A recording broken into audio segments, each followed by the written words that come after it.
जम्मू कश्मीर में पाकिस्तान से आए विस्थापितों को संपत्ति का मालिकाना अधिकार मिल गया है। इससे 70,000 परिवारों को फायदा मिला है। जम्मू से अंकित भट्ट की ये ग्राउंड रिपोर्ट देखिए। सरकार की तरफ से बड़ा फैसला लिया गया है। तकरीबन 70,000 फैमिलीज हैं जिनको ये अधिकार जो है वो मिलने जा रहा है। आप देखिए कि कितनी ज्यादा खुशी लोगों में साफ तौर पे देखने को मिल रही है। कितनी ज्यादा खुशी है। पहले विधानसभा के चुनाव के आपको राइट्स मिले, अब आपको जो सरकार की तरफ से जमीन दी गई उसका आपको मालिकाना हक दिया गया। देखिए, बहुत खुशी का भी कोई ठिकाना नहीं रहा। हमारे बच्चे जो है, हमारा परिवार एक मजूसी की ज़िंदगी जीते थे कि उनको बार बार यही डर सताता था कि जहां हम बैठे हैं पता नहीं कब कोई छीन के ले जाए। लेकिन कल जब ये निर्णायक फैसला जम्मू की एडमिनिस्ट्रेशन ने लिया, माननीय हमारे मनोज सिन्हा जी जो है उन्होंने लिया, तो हमारा कोई खुशी का ठिकाने की जो कमी थी ना, वो सारी पूरी हो गई। सारी हदें जिसके लिए हमारा संघर्ष था वो कल पूरा हो गया। आपको लगता है कि 370 हटने के बाद ही ये मुमकिन हो पाया?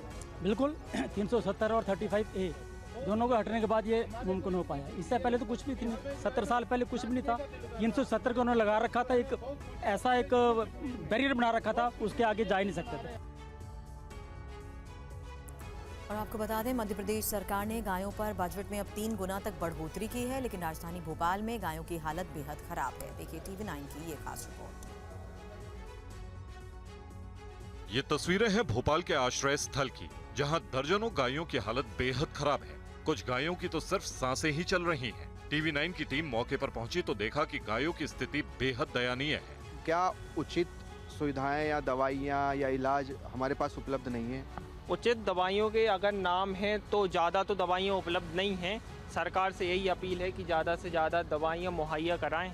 मध्य प्रदेश की मोहन यादव सरकार ने इसी महीने गौ कल्याण के लिए 3 गुना ज्यादा 250 करोड़ का बजट रखा है। जो गाय हैं वो सिर्फ दिखावे के लिए भाजपा इस्तेमाल करती है कि गाय हमारी माता है और हम इनका संरक्षण कर रहे हैं, ये कहीं दिख नहीं रहा है। स्थिति बद से बदतर होती जा रही है गायों की।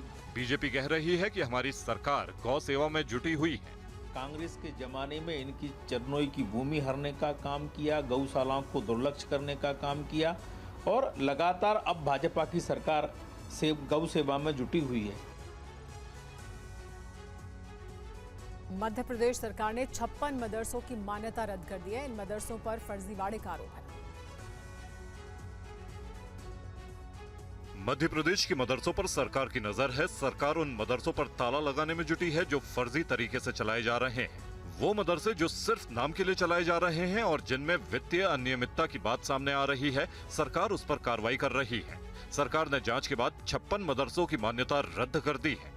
स्कूल शिक्षा मंत्री उदय प्रताप सिंह ने कहा कि मध्य प्रदेश में संचालित सभी सरकारी प्राइवेट शिक्षण संस्थानों और मदरसों की जांच की जा रही है। प्रथम दृष्टि तो ये है कि हमने 6-7 महीने पहले अनुदान बंद किया है और लगातार ये शालाएं बंद हैं।